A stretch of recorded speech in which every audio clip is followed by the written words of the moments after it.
Salam uşaqlar. Bugün OTK 8-ci sinif 5 aprel imtahanının izahını vermək istəyirəm sizə. Çox diqqətli olaq. Birinci sualda deyilir ki, perimetri 40, hündürlüyü 6 sm olan rombun sahəsini tapın. Biz birinci bilirik ki, rombun perimetri P bərabərdir 4A düsturda tapılır. 4A əgər 60-40-dırsa, A bərabərdir 10-a. Deməli, tərəfimiz oldu 10. Hündürlüyümüz isə 6-dır. Və rombun sahə düsturu AH-dır. Deməli, 6 vurulsun 10 bərabərdir 60 sm kvadrat. Keçək növbəti ikinci suala. İkinci sualda deyilir ki, bir hədisinin dərəcəsi əmsalından neçə dəfə böyükdür? Birinci qeyd edək ki, əmsal deyilirsə, əmsal deyiləndə yazırıq 2. Dərəcə deyilirsə, dərəcə biz qüvvətləri toplayırıq. 4 + 6 edər 10. Və deyir bir hədinin dərəcəsi əmsalından neçə dəfə böyükdür? Onu bilmək üçün onu bölərik 2-yə, alarıq 5. Deməli A bəndi. Üçüncü sualda deyir A və B çoxluqları üçün A-nın B-dən fərqi bərabərdir 6, B-nin A-dan fərqi 8 və birləşmə 21 olarsa kəşfini tapın. Onun üçün biz 2 dənə Euler-Venn diaqramı çəkirik. Bu isə bilirsiniz ki, A fərqlidir B-dən, B fərq A, orta isə bizə bildirir kəşfəni. Və diqqət yetirək ki, 6 bu hissəyə verilir, 8 bu hissəyə, kəşmə bilinmir x-dir, birləşmə isə 21-dir. Deməli, yazarıq 6 üstə gələk x üstə gələk 8 bərabərdir 21, 14 üstə gələk x 21, x bərabərdir 7-yə. Cavab A bəndi.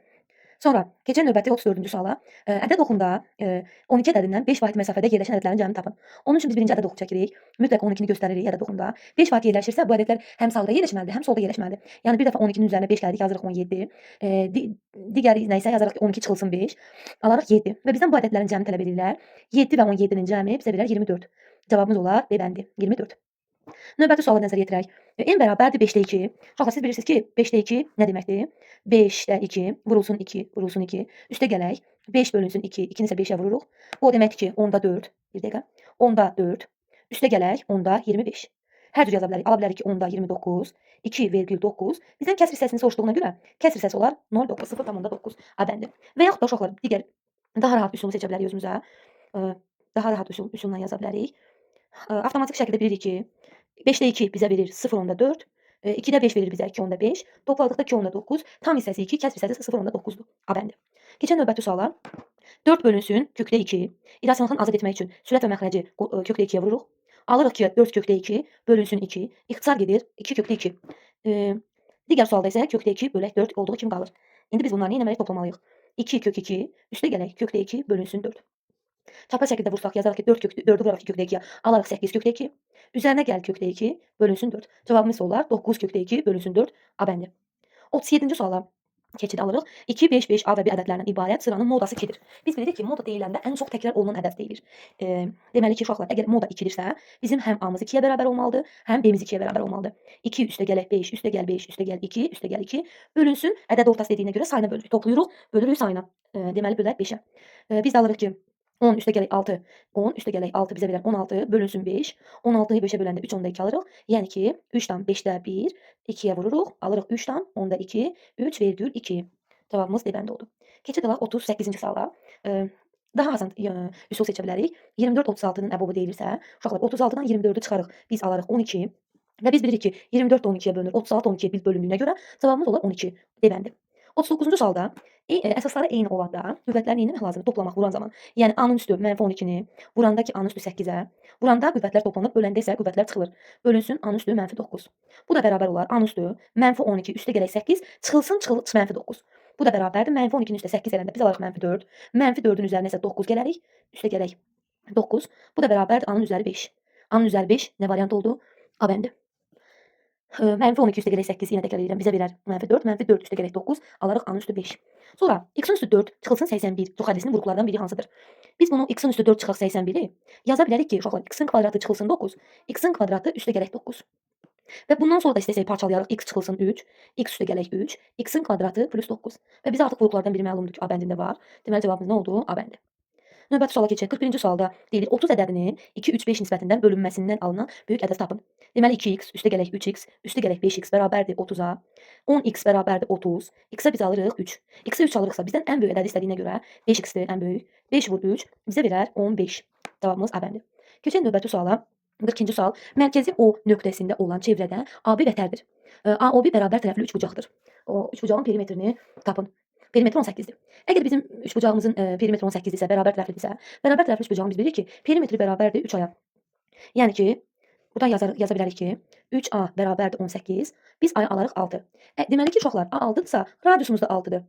və çevrənin uzunluğunu tapın. Çevrənin uzunluğu dedikdə 2 pi düsturundan istifadə edirik. L bərabərdir 2 pi vurulsun 6 bərabərdir 12 piyə.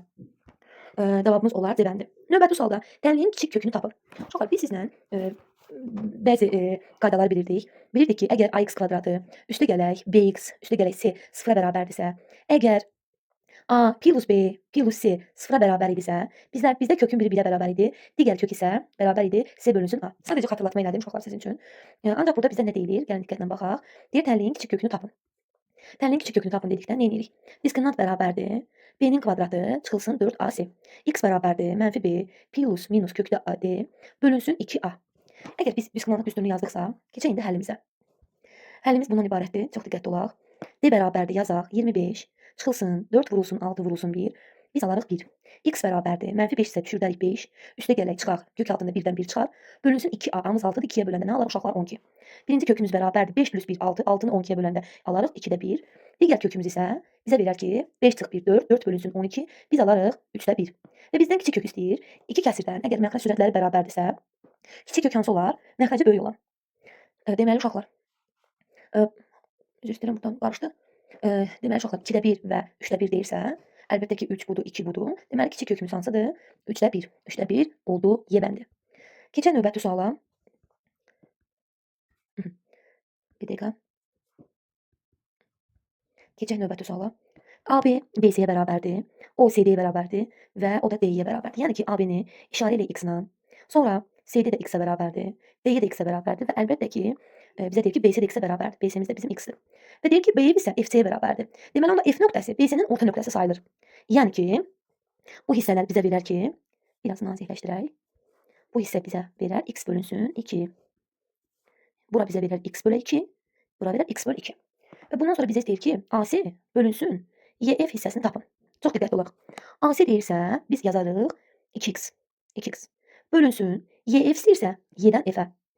Yəni F-yə istəyirsə. Bizə lazımdır bu bölgü. Mən bunu göstərim. Bizə lazımdır bu. Yəni ki, x bölü 2 və 2x. O da bizə nə verər? 2 onda 5x. Böləndə x-lərimiz x-lar gedər. 2 bölünsün 2 onda 5. Vergül yazarıq. Sıfırlar x-lar gedər 5-ə. Alarıq 4, 5. Yəni 0 onda 8. Cavabımız olar A bəndi. Sonra keçək 45-ci suala. 45-ci sualda deyir ki, perimetri 24 olan ABCD paralelogramında AC 8-ə bərabərdir. AC 8-ə bərabərdir. Olarsa ABC üçbucağının perimetrini tapın. Deməli uşaqlar, biz bu hissəni A ilə, bu hissəni B ilə yazsaq, paralelogramın düsturunu istifadə edirik ki, vurulsun A plus B bərabərdir 24. Buradan alarıq ki, A plus B bərabərdir 12. Və bizdən ABC-nin perimetrini soruşduğuna görə yazarıq ki, A üstə gələk B üstə gələk 8, A plus B 12 verir. 12 üzərinə 8 cavab alarıq 20. Debəndi. Keçək 46-cı sualda. 46-cı sualda elə bir çətin sual deyil. X kvadrat çıx 6x plus 5-i qruplara ayırmalıyıq. Deməli köklər cəmi 6, hasili 5-dirsə, biz yazarıq ki, x çıxılsın 5, x çıxılsın 1. Məxrəc isə kvadrat fərqi kimi parçalasaq x çıx 1, x plus 1 alarıq. Burada ixtisar baş verər. X çıxaq 5-i bölərək x plus 1-ə. Buradan da alarıq ki, uşaqlar, x-in yerinə 19 qoysaq, 19-dan 5 çıxsaq 14, 19-un üstə 1 gəlsək 20. Onu da 2-yə bölsək 7 böl 10. Cavabımız olar 0 onda 7. Sonra keçək digər sualımıza. Bir balaca burada silinmə iş yaparım. Bir dəqiqə. 20-ni biraz balaca yazaq. Baxaq, birinci gəlin biz bu ifadəni sadələşdirək. Bu ifadəni sadələşdirsək biz alarıq ki, AB, ortaq məxrəc AB. AB-ni B-yə bölsək biz alarıq A. Sürətli olar A-nın kvadratı, üstə gələk AB-ni A-ya böləndə B, B-nin kvadratı bərabərdir 12. Bu bizim ifadəmiz. Və bizdən tələb olunan nədir uşaqlar? 3A kvadrat plus 3B kvadrat bölünsün AB. Ona görə biz sürətdən nəyi çıxardarıq? 3-ü çıxartsaq, alarıq ki, A kvadratı plus B kvadratı bölünsün AB. Və biz axı burada bu almışıq qiyməti. 3-ü də 12-yə vurarıq. Cavabımız olar 36. Məsələn, 48-ci suala keçək. 48-ci sualda deyir ki, A parametrinin hansı qiymətində tənliklər sisteminin həlli yoxdur?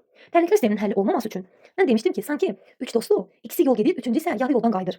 Yəni ki, A1 bölünsün A2 bərabərdir B1 bölünsün B2. Üçüncü dost isə getməkdən geri çəkilir ki, mən getmirəm. Və sistemin həlli yoxdur deyəndə yazarıq ki, A bölünsün 6 bərabərdir 2 bölünsün 3 fərqlidir 8 bölünsün -4-dən. Onsuz da bizə hansı hissə lazımdır? Birinci, ikinci hissə. Yəni 3A bərabərdir, çarpaz vursaq 12. A da bərabər olar 4-ə. Bu qədər. Deməli cavabımız nə oldu? 4 oldu. Keçək 49-cu sualımıza. 49-cu sualda deyir ki, AB plus BA 154-sə, fakat bunu yazaq ki, 10A üstə gəl B, üstə gələk 10B üstə gəl A bərabərdir 154. Biz toplasaq 10A ilə A 11A, üstə gələk 11B bərabərdir 154. Hər birini 11-ə bölsək, A üstə gələk B bərabərdir 15. 154-ü 11-ə bölsək alarıq neçə? 14. Deməli A plus B-miz neçə eləyər? 14. Sonra cavabımız oldu bu. Sonra 2 dənə sualımız qaldı uşaqlar. 2 sualımızda ABC üçbucağında AD tənböləndir. Əgər AD tənböləndirsə, bir dəqiqə, qələmimizi bir balaca incəldək. Alfa yazaq. Bucaq B 70 verir uşaqlar. Bucaq B 70. Bucaq S isə 80 verir. Uşaqlar üçbucağın bilirik ki, daxili bucaqlarının cəmi 180 olduğuna görə 180-dən çıxarıq 150-ni. Alarıq 30 dərəcə. Uşaqlar 30 dərəcə bizim A bucağımızdır, 2 alfamızdır. 2 alfa alarıq 30, alfamız olar 15. Və sonra bizdən hansı bucağı istəyir? BDA bucağını. Rəngi dəyişək, bir balaca görək, böyüyürsə böyüdək. Onda mən bu alfanı yerinə yazıram 15 dərəcə uşaqlar. Bura 15 dərəcə, bura 70 dərəcə. Və məndən isə BDA bucağını istəyir, bu bucağı istəyir. Yenə üçbucağın daxili bucaqlarının cəmi 180-dir. 180-dən çıxaram 70-lə 15-in cəmini. 70-lə 15-in cəmi 85 eləyər. 180-lə 85 çıxanda alaraq 95 dərəcə. Deməli BDA bucağı oldu neçə dərəcə? 95 dərəcə. Və keçək sonuncu sualımıza. Cəmi 100 olan qarşılıqlı bucaqlardan biri düz bucaqdan neçə dərəcə kiçikdir? Uşaqlar, biz deyirik ki, qarşılıqlı bucaqlar necədir? Bərabərdir. Alfa alfa, beta betadır. Əgər cəmi 100 olan qarşılıqlı bucaqlar deyirsə, onda bu hər biri neçə dərəcədir bunun? Bu 50 dərəcə, bu 50 dərəcə. Niyə 50 oldu? 100-ü böldüm 2-yə çünki bərabərdirlər. Yəni bizə sanki 2 alfaya uşaqlar 100 veriblər. 100 də alfa da bərabər 50. Deyir cəmi 100 olan qarşılıqlı bucaqlardan biri düz bucaqdan neçə dərəcə kiçikdir? Düz bucağımız nə qədərdir? 90 dərəcə. 90-dan da 50 dərəcə çıxarıq. Neçə alarıq uşaqlar? 40 dərəcə. Cavabımız oldu 40. Bu qədər.